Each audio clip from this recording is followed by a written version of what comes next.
शिंदे साहेबांचे स्वागत करताना मला व्यक्तिशः खूप आनंद होत आहे। कारण अनिल कपूर यांच्या नायक या सिनेमात जो एक दिवसाचा मुख्यमंत्री आपण पाहिला तो काल्पनिक वाटत होता। मात्र माननीय शिंदे साहेबांनी अनिल कपूरच्या त्या मुख्यमंत्र्यापेक्षाही धडाकेबाज काम 2.5 वर्षाच्या कार्यकाळामध्ये केले। त्यामुळे शिंदे साहेब म्हणजे धडाकेबाज आणि कर्तबगार नेते आहेत। सामान्य कार्यकर्त्यांना जपणारे, राज्याच्या विकासाकरता अहोरात्र कष्ट घेणारे विकास पुरुष म्हणून त्यांची ओळख निर्माण झालेली आहे।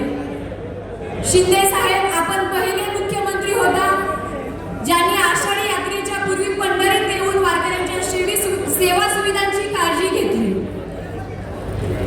दर्शन रांगेत पायी चालून विठ्ठल दर्शनासाठी तासनतास उभ्या राहणाऱ्या वारकऱ्यांच्या सोयी सुविधांची विचारपूस केली, त्यांना सुखद सोयी सुविधा पुरवल्या। आपण पहिले आहात ज्यांनी वारकऱ्यांच्या पंढरीची वाट सुखाची केली। यात्रेपूर्वी रस्ते दुरुस्तीसाठी त्यांना 10 कोटीचा निधी उपलब्ध करून दिला। तीर्थक्षेत्र म्हणून पंढरीच्या चौपेर विकासाचे स्वप्न आपण पाहिले आणि त्याच्या पूर्ततेसाठी ठोस प्रयत्नही केले। त्यामुळे पंढरपूर नागरिक आपल्या या नगरीसाठी दिलेले योगदान कधीच विसरू शकत नाही।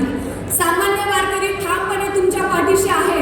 विठू माऊली सुद्धा भक्त पुंडलिकाप्रमाणे, संत सावता महाराजाप्रमाणे, संत दामाजीप्रमाणे, संत चोखा महाराजाप्रमाणे आपल्या पाठीशी ठामपणे उभा राहण्याची खात्री आहे। साहेब, आपण पंढरीला जेव्हा जेव्हा आलात तेव्हा काही ना काही देऊन गेलात। आपल्याकडे नगर विकास खातं आहे। माझ्या शहराच्या विकासासाठी आपण काहीच कमी पडू देणार नाही याचा ठाम विश्वास आहे। साहेब, या पंढरपूरमधील मायबाप जनतेने मला 11,136 मतांनी त्यांनी निवडून दिलेला आहे आणि त्यांचा हा जो विश्वास आहे तो मला सार्थ करायचा आहे आणि त्यासाठी मला तुमच्या आशीर्वादाची गरज आहे। यासाठी मला आपल्या आशीर्वादाची गरज आहे। मला आपल्या माध्यमातून आपल्या पंढरपूर शहरातील सर्व रस्ते विकसित करण्यासाठी निधी पाहिजे। यमाई तुकाई तलाव सुशोभीकरण करण्यासाठी आणि दुरुस्ती करण्यासाठी निधी पाहिजे। पद्मावती उद्यान विकसित करण्यासाठी निधी पाहिजे।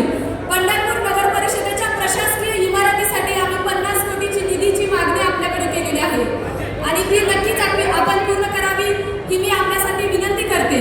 शहराच्या